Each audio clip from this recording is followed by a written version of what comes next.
Hello friends, ఎలా ఉన్నారు? మంచి చెప్పాలని చూడకు, చెడగొడుతున్నారు అనుకుంటారు. తప్పులు ఎత్తి చూపకు, తల పొగరంటారు. పొగడాలి అంతే. లోపాలు చూపెడితే కోపాలే ఇంకా. నీదే కరెక్ట్ అని అనుకు. అవతలి వాళ్ళు రాంగ్ అని ప్రూవ్ చేయొద్దు. ఎందుకంటే వాదిస్తున్నావు అంటారు. మొత్తానికి ఊరుకున్నంత ఉత్తమం లేదని గుర్తుంచుకో. ఒక మనిషిని మనం వశం చేసుకోవాలంటే తంత్రాలు అవసరమా? అవతలి వాళ్ళ కష్టాల్ని గుర్తిస్తే చాలు కదా. చిన్న పొగడ్త చాలదా? వాళ్ళ ప్రేమను అర్థం చేసుకుంటే సరిపోదా? ఒక చిన్న సర్ప్రైజ్ చాలు కదా. వాళ్ళంటే ప్రాణమని చూపిస్తే చాలు కదా. నటించకుండా ఒకరి ప్రేమను గెలుచుకోవాలంటే ఏ తాంత్రిక శక్తి అవసరం లేదు. మనసుతో గెలిస్తే చాలు. కాదంటారా? కొన్నిసార్లు అమ్మ ప్రేమలోంచి బయటపడితే గాని మన చుట్టూ ఉన్న ప్రపంచం ఆడే చదరంగాన్ని తెలుసుకోలేం. అన్ని ప్రేమలు అమ్మలా ఉండవని అప్పుడే మనం తెలుసుకుంటాం. అవునా? నిన్ను మెచ్చుకుంటున్నారు కదా అని నీ వాళ్ళే అనుకోకు. ఈరోజు నిన్ను అందంగా చూపించే అద్దం విరిగిపోతే నీకే హాని కలిగించే ఆయుధంలా మారిపోతుంది. కాబట్టి ఎవరు ఏంటో తెలుసుకొని జాగ్రత్తగా మసులుకో. చాలా మంచిది. అమ్మ మెచ్చుకోలేదు, నాన్న మెచ్చుకోలేదని నలిగిపోతూ ఉంటారు. ఇంట గెలిచి రచ్చ గెలవాలని ఆరాటం, పొగడలేదని ఎప్పుడూ కూడా పొంగిపోకు. గెలిచి చూపించు. ప్రపంచం నీ గెలుపు చాటి చూపిస్తుంది. ఒక్కచోట ఓడిపోయావని ఎప్పుడూ కూడా ఆగిపోకు. గెలుపును అందుకునేంత వరకు కూడా ఆపొద్దు నీ పరుగు. అర్థమైంది కదా. సరదాగా మాట్లాడారని, కావలసినవి కొనిచ్చారని భర్తనో భార్యనో ఇతరులతో పోల్చి బాధపెట్టద్దు. నువ్వు కూడా బాధపడద్దు. ఒకటి గుర్తుంచుకో, ఏదైనా మన చేతికి దొరికినంత సేపే దాని మీద ప్రేమ, ఆకర్షణ. దూరపు కుండలు నునుపు అంతే. ఆకర్షణ మించి ఉండాలి. భార్యాభర్తల బంధమని తెలుసుకో. ఈ మనుషులు ఎంత విచిత్రంగా ఉంటారో చెప్పమా?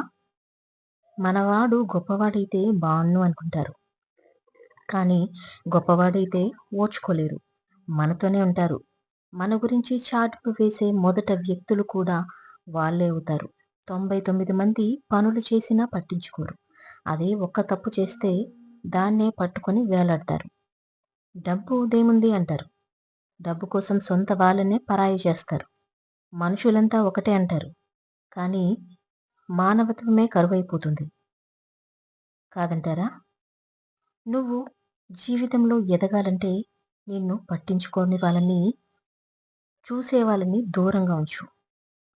ఒక మెట్టు దిగితే తప్పు కాదు కదా అని అనుకోకు.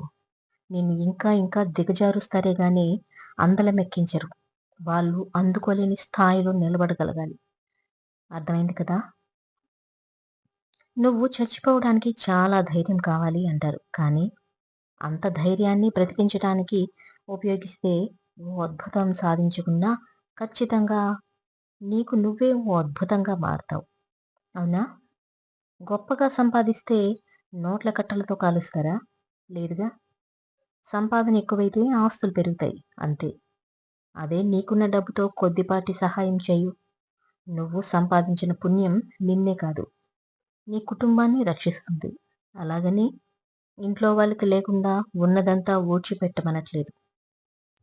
90% నీకుంటే 10% మాత్రమే సహాయం చేయు. ఎంత గొప్పగా బ్రతికావన్నదే ముఖ్యం. అర్థమైంది కదా.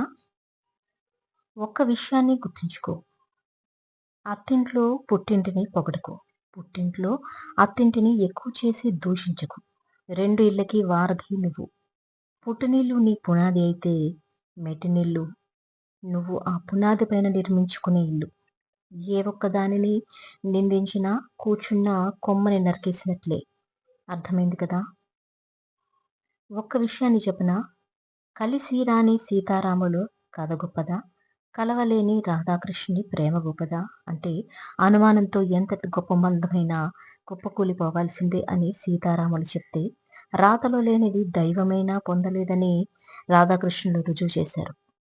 ఖచ్చితంగా ఈ 2 గొప్పవే. విడిపోయినా సీతారాముల లాగే గుర్తున్నారు. రాధాకృష్ణుడు అలాగే మిగిలున్నారు. 2 లోక కళ్యాణం కోసమే. అర్థమైంది కదా!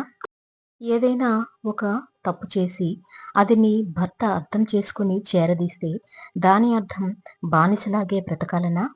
ఇంకాస్త ఏమైనా కోప్పడితే చాలు, అప్పుడు నువ్వు అలా చేశావు, నేను అర్థం చేసుకోలేనా అని మొదలుపెడతారు. అర్థం చేసుకోవడం అంటే మాట మాటకి ఆ తప్పుని గుర్తు చేయడం కాదు. మళ్ళీ గుర్తు చేయకుండా ఉండడం. అర్థమైంది కదా! ఒకటి గుర్తుంచుకో. అక్కడ మాటలిక్కడ, ఇక్కడ మాటలు అక్కడ చెబుతూ గొడవలు పెట్టి చూజ్యం చూస్తున్నారు కొందరు. కానీ అది ఈ క్షణం నీకు ఆనందం కలిగించవచ్చు. ఇద్దరి మధ్య పెట్టిన చిచ్చు చివరికి ఎవరూ లేని ఒంటరి పక్షులను చేస్తుంది. అవునా? కాబట్టి ఎవరి మధ్య కూడా తగువులు పెట్టద్దు. అదే నీ వ్యక్తిత్వానికి చెడ్డ పేరొస్తుంది. ఒక విషయాన్ని తెలుసుకో. ఒకరిని నువ్వు చెడ్డవాడిలా, చెడ్డదానిలా బయట పెట్టాలి అనుకుంటే నువ్వే చెడ్డవాడివైపోతావు. ఇప్పటికైనా తెలుసుకొని మసులుకో. ఈ రోజుల్లో అబ్బాయిల పరిస్థితి ఎలా ఉందంటే, అర్థమయ్యేలా చెబుదామంటే భార్య వినదు.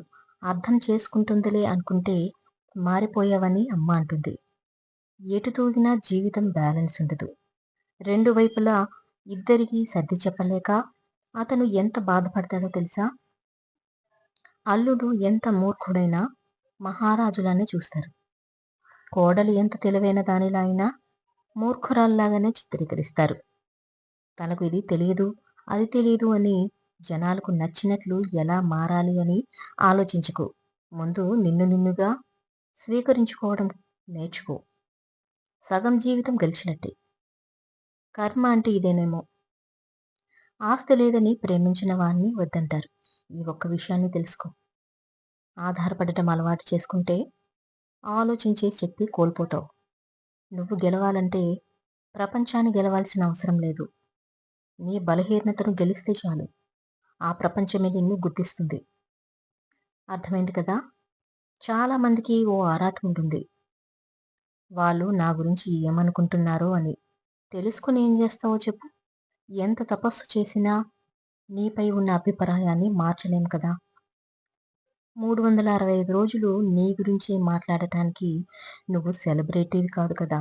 వాళ్ళకి పనులుండవా చెప్పు? కాబట్టి ఎవరు ఏమనుకున్నా పట్టించుకోకు. నిన్ను నువ్వు ఉద్ధరించుకోవటానికి పుట్టావు గానీ, వేరే వారి ఆలోచనకి రూపంగా బ్రతకడానికి కాదు కదా! ఇదొకటి అర్థం చేసుకుని జాగ్రత్తగా ఉండు. ఒక ఆడది డబ్బు కోసం మగాడి వద్దకి వెళ్ళిందంటే అది ఆమె అవసరమే ఉండాలి. శృంగారం కోసం మగాడి వద్దకు వెళ్ళిందంటే అది ఆమె ఆనందమై ఉండాలి. ప్రేమ కోసం మగాడి వద్దకు వెళ్ళిందంటే అది ఆమె కోరుకున్న జీవితం కోసమే ఉండాలి. అర్థమైంది కదా!